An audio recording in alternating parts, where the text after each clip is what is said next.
I've seen some awful things. I've lived a bad life, and I was so determined that my daughter wasn't going to have that.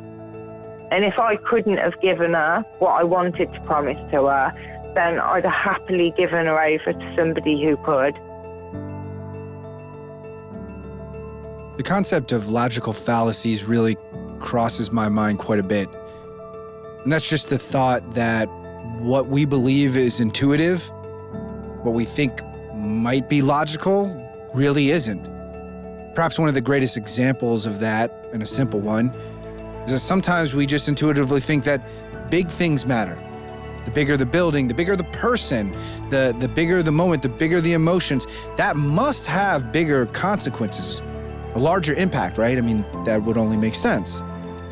And that is a logical fallacy. Because sometimes that is true, but often it is not. I mean, how much does a bullet weigh? Things don't have to be immense to carry an immense consequence. Even think about your own life. Reflect on that one moment. If you didn't say that one sentence, if you didn't get in that car, if you didn't throw that punch, if that person didn't treat you that way in that moment, how could it have been different? And that is the center of today's episode. Hi, this is Alex Sheen, founder of Because I Said I Would, and you're listening to the Because I Said I Would podcast, where we share the life stories that come from the promises that people make, the promises they keep, and even the broken ones.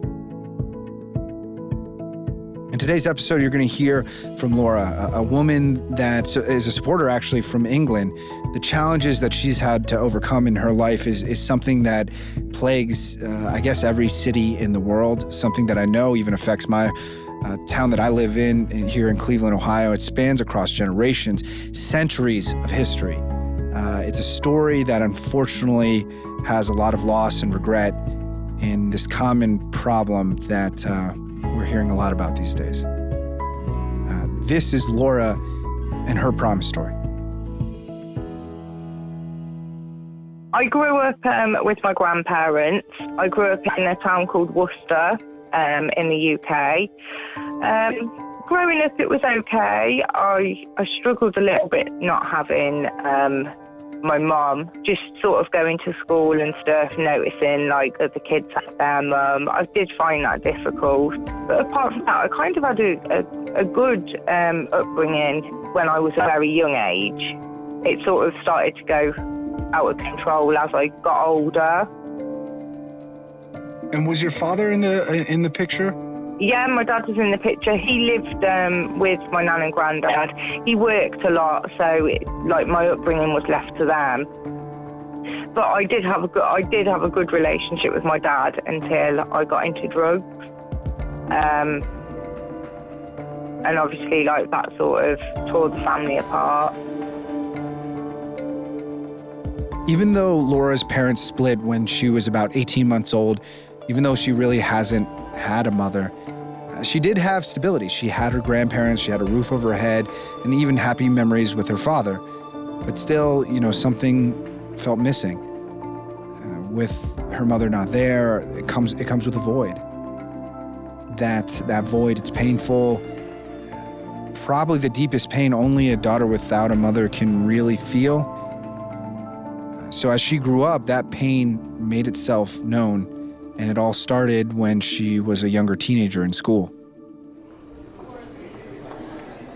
I remember walking up the corridor and seeing a girl that had sort of intimidated and bullied me for a long period of time. And she was a year above me, and she was sort of popular. And I really felt intimidated and frightened of this girl.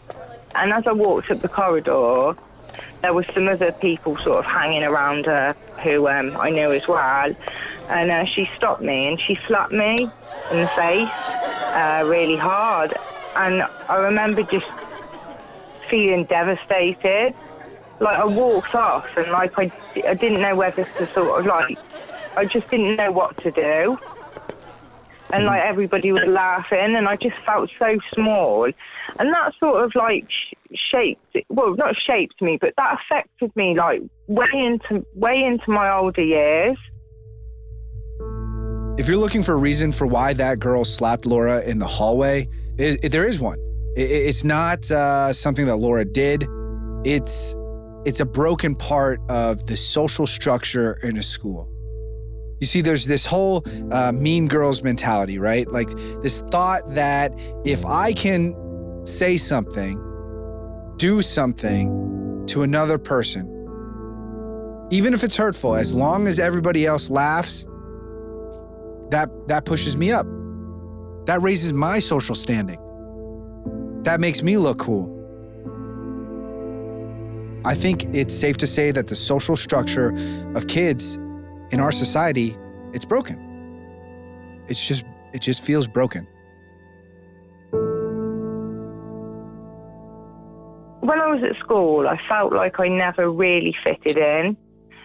I mean, things escalated and I got bullied a lot. In the end, I sort of was like, well, I don't want to go anymore. You know, and there was a battle to keep me in school. I didn't want to be there. I didn't want to go. I started acting out and playing up just because I wanted to be accepted by the other children. You know, if I could make them laugh and I could be a bit of a bad girl and earn a reputation that way and get them to accept me, I was happy. And because in my eyes, it was better than being the one everybody, you know, didn't want to be around every day, name calling, you know, things like that. It made my life really unhappy. I remember being frightened to go to school. I didn't want to be there. I didn't pay attention. It just got worse and worse and worse. And in the end, I left school and I ended up going to a pupil referral unit, which is kind of like a centre for children that maybe are having difficulties with their studies or behavioural problems, things like that. So as Laura is sent to this center, she's actually put in a situation that, of course, is intended to help her get better, right? It's literally a place designed for that. But at the same time, in that moment, she is then surrounded by kids who model that same behavior. The same negativity that she's trying to stop is now validated by the fact that there are a lot more people around her who act just the same way. You know, like sort of, some of them used to steal cars and stuff, go joyriding. John, a lad that I went to the PRU with. And the PRU is the pupil referral unit that she just referred to. Basically, he was joyriding on a road to Pershaw, which is to another like town by where we live, and he lost control of the car and lost his life. I think he was 14 at the time. Another girl, she went on to commit arson.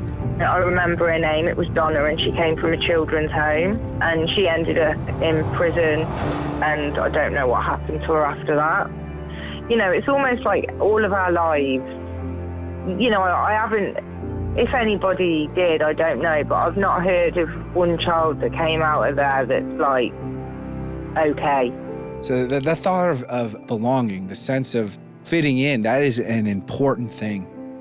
But just as important is where you decide to fit in. When I went to the pupil referral unit, you know, it was like you almost had to be a bad kid to go there. And it sort of, there was a lot of outcasts there from mainstream school, you know, for various reasons, not all the same. But I kind of started to feel like I fitted in. And it was while I was there that I met my older daughter's father. And he was like my first love. And I just started to feel good. You know, I finally fitted in. I finally had a few friends. It seemed to really help me. But then it was like the damage was already done. My behaviour was already, you know, sort of getting out of control. Mm-hmm. And over the years, it just escalated and escalated. What Laura was trying to do was just fulfill a basic human need, a sense of belonging, the thought that she mattered.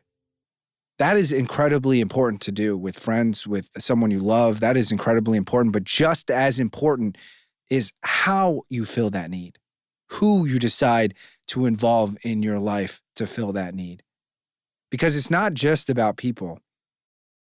That gap that we feel inside of us, that void that we're trying to fill, if it's not filled by the right people, it can also be filled by what would become Laura's greatest fight in her life.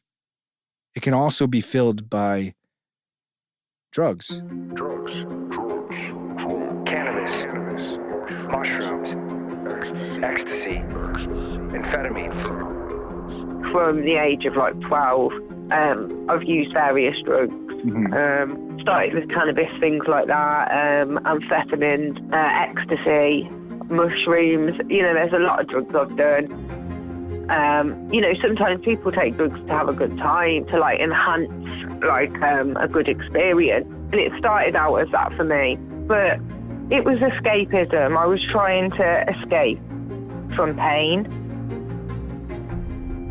So at age 12, Laura starts doing drugs. And by age 14, well, still the pain, it never goes away. It doesn't matter how many drugs she uses. And so the situation goes from bad to worse. Laura becomes pregnant. Basically, I had my first daughter. I was pregnant at 14. I gave birth at 15. And when she was 4, my family got custody of her. I wasn't an addict then, but I probably wasn't, and I can admit it now, I probably wasn't the best mum that I could be. And even now that hurts me to say, but it's the truth. And I carried that pain with me for a long time. And I think that definitely played a part in me using drugs. On top of that, I was in a relationship with a man that was physically abusive, mentally abusive. And I think I just got to a point that, sorry, it's like a little bit difficult. I just got to a point where I felt worthless as a person. And I think part of me was too terrified to kill myself because I couldn't do that to my little girl. And the other part of me couldn't live with the pain that I was feeling. I've never heard addiction be described in this way. To be some sort of purgatory. To be between wanting to live and wanting to die. And the only way to live in between those moments is to use heroin. I think I was probably 22. 22? Yeah. About 22 when I started heroin. And all addictions start with a reason, and they also all start with a first time. The first time she would find comfort, and the comfort she found in a tube and tinfoil. The first time I used, I do remember. And at that point in my life, I felt so much hurt, so much anger. It had got to a point where I couldn't live with how I felt. I just felt like life had let me down, like everybody had let me down. And when I first did it, I smoked it on some tinfoil. For the first time in as long as I could remember, I felt warm, and I felt at peace. Like every little bit of hurt and pain and everything else just melted away, and it felt good. And this substance abuse, it went on for years. Heroin had a grip on her life. And it wasn't just Laura that was hurting, and she wasn't just hurting herself. It was those around her. That's when Laura began to do whatever it took to get that substance.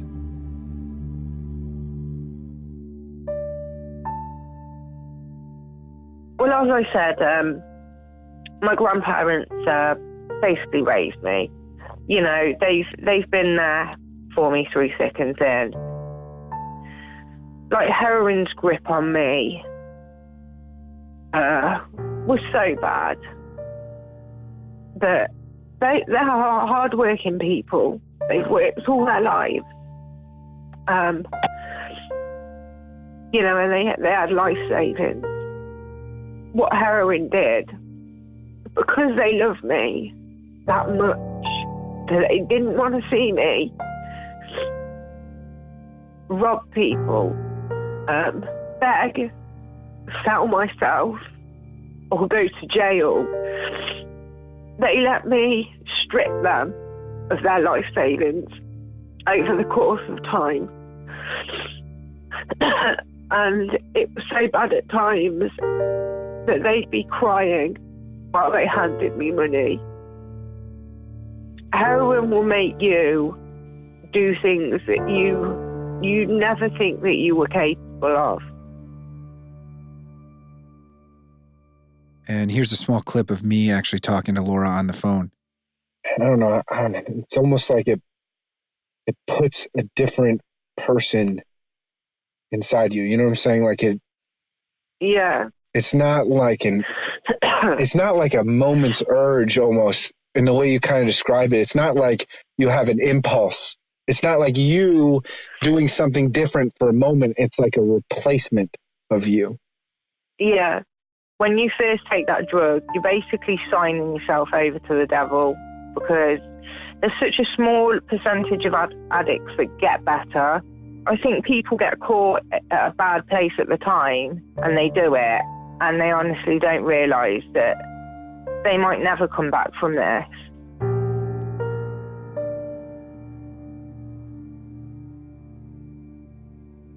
Laura's drug addiction took a toll on her life, and she lost custody of her daughter. You see, drugs, they control your feelings for a moment, and in trade for that, it starts to take control of your entire life. I didn't have custody of her anymore. My dad did. Basically, because I went off the rails, I hadn't been there to build that relationship with her. And obviously the drugs, they just sort of tore me more away from my family and more away, to the point where I barely saw them. Laura did not want this drug to take her life, to take her daughter from her, to take the money that her grandparents worked so hard to save. So she fought to quit, and during the course of her addiction, she tried and failed many times. I couldn't give you an exact number. Quite a few times, though. There's been a lot of times I've gone to bed on the night and promised myself, that'll be the last time I use. Tomorrow's another day. Tomorrow I'm going to wake up. Tomorrow I'll be stronger. Tomorrow I'll fix her. And tomorrow comes and I never fulfill my promise. And that went on for years. In stories of promises that are hard to keep, we constantly hear this word, tomorrow. Tomorrow, tomorrow, tomorrow, but tomorrow, it never comes. Tomorrow is just an excuse. But for Laura, in the story of her commitment, her promise to quit, tomorrow, it would come along. The day that her second daughter was born. I really do think the change this time was the fact that I got pregnant. You know, that wasn't planned. You know, it it made such a big difference. I had something to do it for, you know. I had hope. When I found out I was pregnant with Ava, you know, I was determined. I've seen some awful things. I've lived a bad life, and I was so determined that my daughter wasn't going to have that. And if I couldn't have given her, you know, if I couldn't have stayed clean, if I couldn't have given what I wanted to promise to her, then I'd have happily given her over to somebody who could. I feel like life's damaged me enough, and I wasn't going to damage her.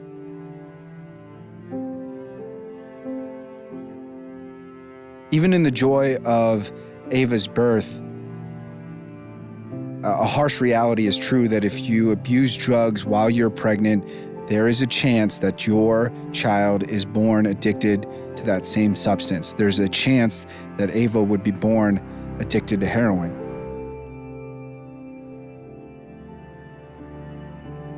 Basically, I'm on a methadone prescription, which I've reduced over time.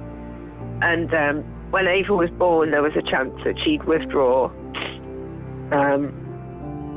And I don't know how, but she didn't.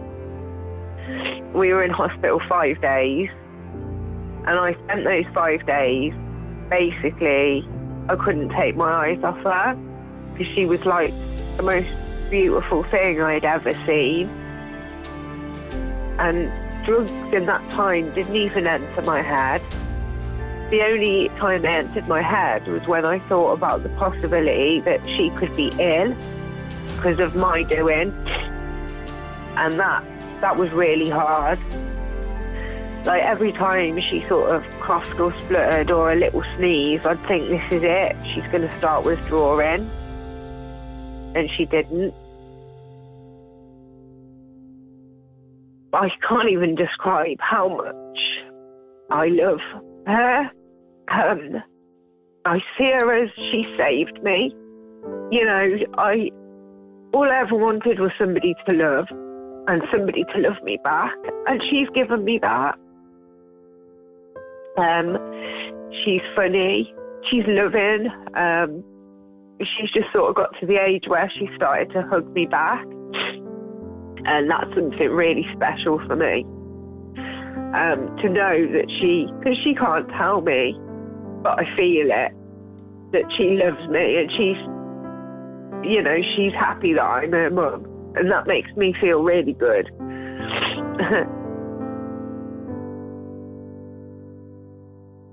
Laura's first daughter had started to become closer with Laura after she got through this addiction, making up for a lot of those lost years she had with her mom as a child.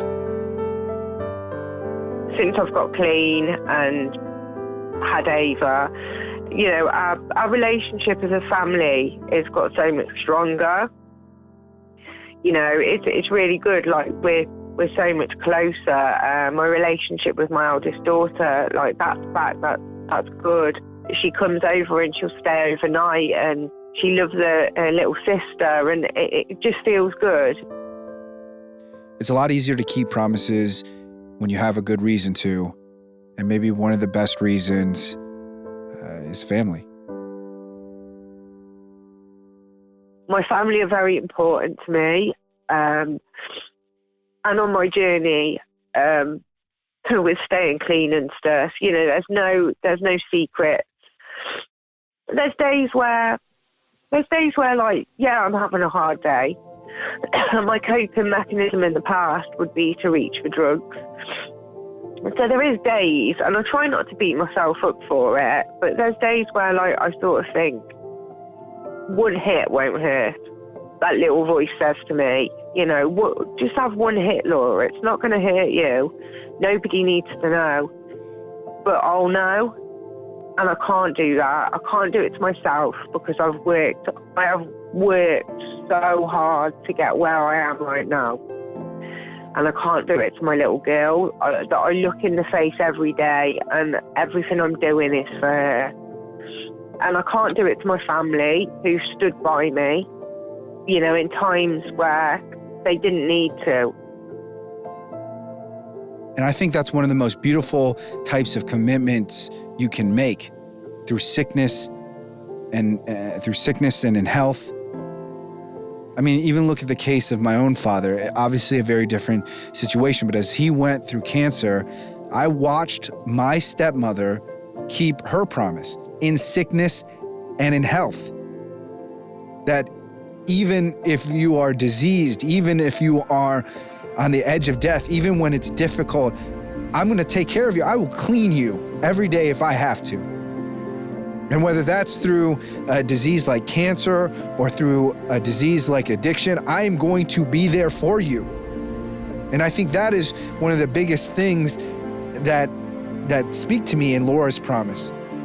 Her family, their commitment to stick with her. Because if they do that, then Laura's able to keep her promise. Because somebody else kept their commitment to you, you can keep your commitment to the world. I'm going to stick with you.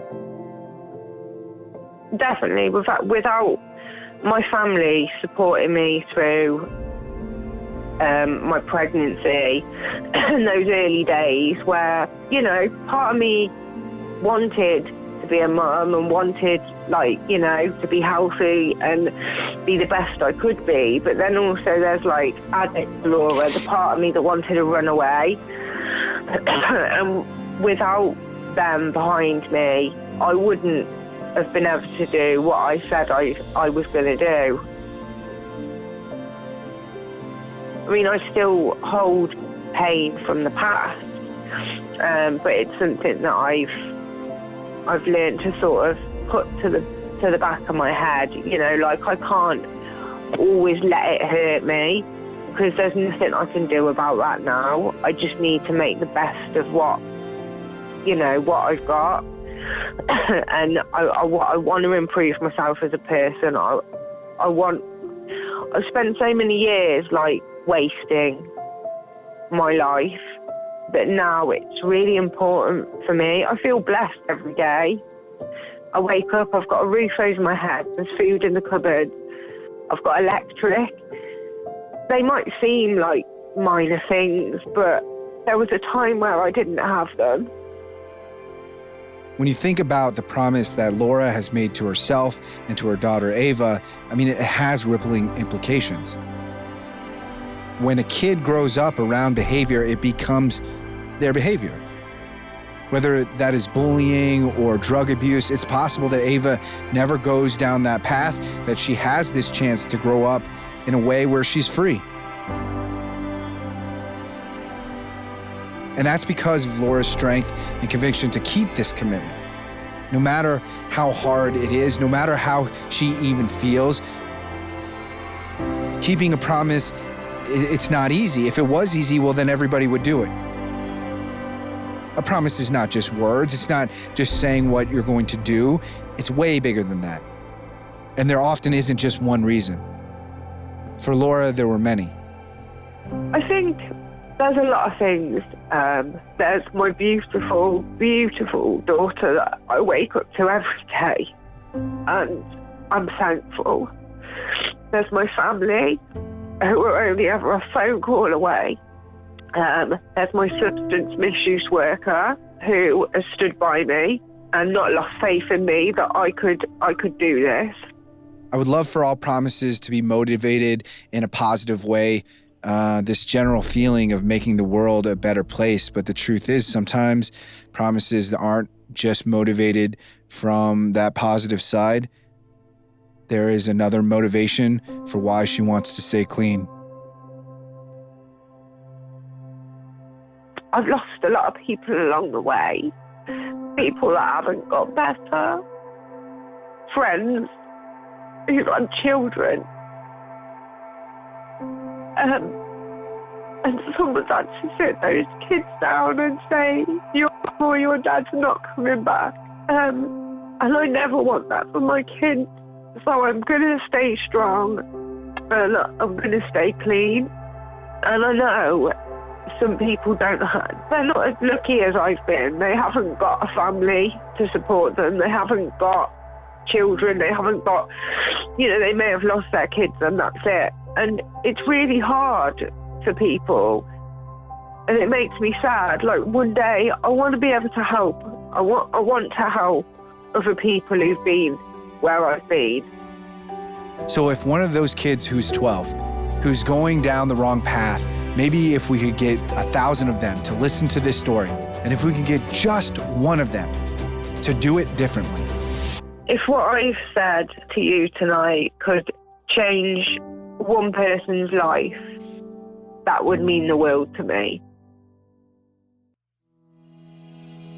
Thank you so much for listening. My name is Aaron Califato, and I help produce content like this podcast for Because I Said I Would. In this episode, Laura describes in jarring detail her battle with addiction. According to the World Health Organization, there are 31 million people who use drugs and suffer from drug use disorders. It is estimated that there are almost 11 million people who inject drugs, and according to the CDC, over 72,000 Americans died of a drug overdose in 2017. To say that this is an epidemic is not only repetitive, but a profound understatement. Okay, so those are the big numbers, but what can we do? Well, there is one very obvious but unrealistic step. If people en masse made the commitment or promise to not consume drugs or alcohol, the issues of addiction would plummet. But is this reasonable? Most likely not. So then what?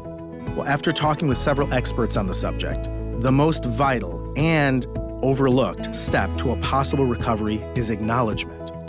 Even though this is incredibly difficult for a variety of factors, one must be accountable and admit their struggle in order to create a pathway to recovery. Recovery is possible, but it will always be lifelong. Our guest Laura took this step because she is ready to change the trajectory of her life. And she just emailed us, and she let us know that she is now studying a university access course. She's still in recovery and doing well, and her daughter is now 17 months and has just started walking. There is so much to live for. That's our episode for today. You can find and listen to this show at becauseisaidiwould.com/thepodcast. And you can also listen and subscribe on Apple Podcasts and most other platforms where podcasts are found. And while you're there, please rate and review this show. It goes a long way. If you like Because I Said I Would, the podcast, I think you'll enjoy Because I Said I Would, the book. Heartwarming, humorous, inspirational, and tragic, these collections of moving promise stories will challenge readers to look deep within themselves and consider the importance of the promises they make. The book is available for purchase at becauseisaidiwould.com/thebook. And you'll be glad to know that 100% of the author's proceeds go to Because I Said I Would, a 501c3 nonprofit organization that is bettering humanity. And they do this through chapters of volunteers, character education in schools, accountability programs, and awareness campaigns with a global reach. Special thanks to our team, our producer, Julie Fink, our audio engineer, Dave Douglas. Until next time, remember, a single promise can change a life forever. And behind every promise, there's a story.